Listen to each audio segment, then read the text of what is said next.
Welcome back, everybody, for another members first bit of content. This is my top 10 in 10, where I'm going to give you 10 hottest comics selling this week in 10 minutes or less.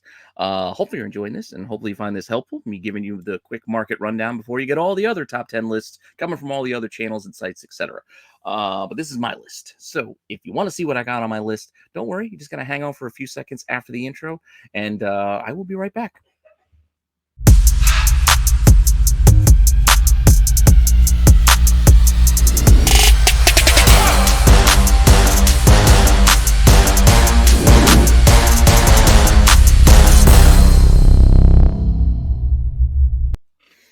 Okay, so let's get our top 10 in 10 started. Let me get my timer set to go and let's get this thing rolling for your Cinco de Mayo viewing pleasure. Nothing Cinco de Mayo themed here. It's just figured I'd mention it because that's when most everybody's going to see this video on Friday. Recording this Thursday night if you're kind of curious. And that said, because like I said, members are getting this early. So members is getting this as soon as I'm done filming it. Quick edit, and it's going right into their hands so they can view it. That said, let's get the clock going. 10 minutes going now.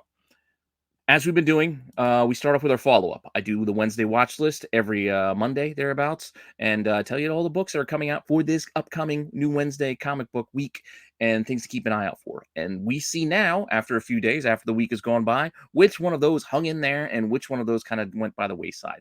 A lot of those pre-sales didn't hold up once books actually hit people's hands, so we're not going to be talking about them. But a couple of things that did drop this week are worth mentioning still. First up, Spider-Man number 8. Yeah, I know. I mentioned it on the Wednesday watch list. This was already being pre-sold pretty heavily. People trying to reach for that $10 really quickly, hoping for that first full Spider-Boy because it was only a cameo in the last, like, whatever. You saw what you saw. You know it was in Spider-Man 7, and now you know what's in Spider-Man 8. Multiple covers on this thing, but no incentives. We got an A cover in the middle, B cover on the left, and then that Rob Liefeld homage with the jazz hands right there on the right. That one was initially selling for more than the rest. Now they're all pretty much kind of equal. And there have been a lot of sales of this, over 110 sales that I quickly counted and tracked. So this is one that it's had plenty of movement over this past week, even after the pre-sales hit. And these things are selling for like, $12 to $15 individually. You can see there's some lots of 2 for like 25, but 12 to 15 seems to be what people are happy to pay for this, as all those people who woke up early to go Wednesday warrioring and clean out your LCS so you couldn't get a copy that day, you can go and pay them their huge premium of $12 to $15.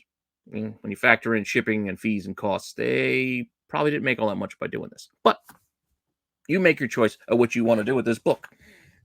I'm saying I still don't know where we're going with this character, so I'm going to reserve the right to say this is probably not going to maintain. But maybe it will. I've been wrong before. Some characters I thought would fade by the wayside ended up becoming cornerstones of the Marvel universe and the Marvel comics. I mean, we still got Ghost Spider hanging around. Spider-Gwen, I didn't think she was going to last as long as she did, but there she is. And with that said, this book I didn't even bring up on my Wednesday watch list because at the time of when I filmed it, it wasn't a thing. It wasn't a thing until on Sunday, I believe, some websites, some Star Wars type sites started talking about what was inside this book, and pointing out first appearances. And then it got picked up by apps and other places. And people started talking all about this book, making it shoot up in price well before release day, selling as high as $30 at times. And we're talking about Star Wars 34, which has had over 150 sales this week. This is just since Wednesday. I didn't go back for all the pre-sales. This is just since Wednesday prices, because pre-sales are a bit different than we're about to see. Multiple covers here as well, but everybody kept focusing in on cover A because that's probably the one they saw in their app alerts and their IG posts and etc. So that's the one that kind of hit first. But we do have a B cover by Noto. We do have the action figure cover, John Tyler Christopher. There are also those anniversary covers for the 40th anniversary of Jedi and the 5th anniversary of Solo. So 5 covers, no incentive, but still a whole bunch of covers here for you to choose from. And now, as the week has gone on, you can see, well, if we're talking about all the different covers, prices, $8, $3, $4, That was at the start. I should say that's the start of the week. I'm sorry, I got it a little backwards. That was at the start of the week. So like $3 to $8. So not a lot to start with. But then as that kind of hype train started rolling, everybody's saying first appearances. These are first appearances. These are keys. You got to get it. This is what we're talking about. As I said, it started hitting highs at like 30, but even those highs haven't maintained because this is where we're at today. These were the listings I got just a couple of hours ago when I made this deck. So you saw a copy sold. Yes, it did sell for $7 at auction. So still one sold for $7 today. That $100, that was for a lot of 5. $13 on a best offer there. $65 for 4 copies. You notice how there's a lot of lots of these being sold because a lot of people went out and bought a lot of copies, and now they're trying to cash in any way possible because these ain't pulling in 30 anymore. And I told you, don't get FOMO. Who knows what these first appearances are going to mean anything. Just relaxy taxi. No need to go rush out and go spend whatever crazy prices people start asking for on release day. Just give it time. As Marco said, he went to his shop. They still had a pile of them left. People weren't even buying them. Jedi told me, though, at his shop, somebody did clean out his shop out there in Hawaii, so he couldn't get a copy. So depends on where you are. Copies could be available. Copies may not have been available. But that doesn't mean you have to go rush out and overpay for these things because wherever they are, they're still out there. And they will eventually get to you, and they will eventually get to you for a price that could be more reasonable. But again, it's your money. You spend it how you want. I'm not telling anybody they can't go and buy multiple copies and go and try to sell them. God bless you. Go ahead. Give it a try. Just also be rational about it, about how many you are possibly going to be able to sell. That's all. And with that, we'll see where this keeps trending, but it doesn't look like it's trending in the right direction. I think there's already a second print announced, and then Wayseeker showed me that I think all they're doing is changing the trade just to like green. So, I can't wait to not buy that. That said, I got my copy because I get Star Wars. I read Star Wars. So I got my copy, but I don't think this is the next big thing for you to go and invest your money in. But up to you what you want to do with your money. I'm just giving you my opinion and you take it for what it is. That said, let's move on because I've wasted a lot of time already. We still got a lot of books to go through and only got 4 minutes left. 1 in 50. This is another one that came out this week that actually did maintain some of that price. Not as strongly as I might have expected, but a lot of the others they're under ratio from what I pointed out on Monday. But this Jenny Frizen foil 1 in 50 pre-sales $60 to $100.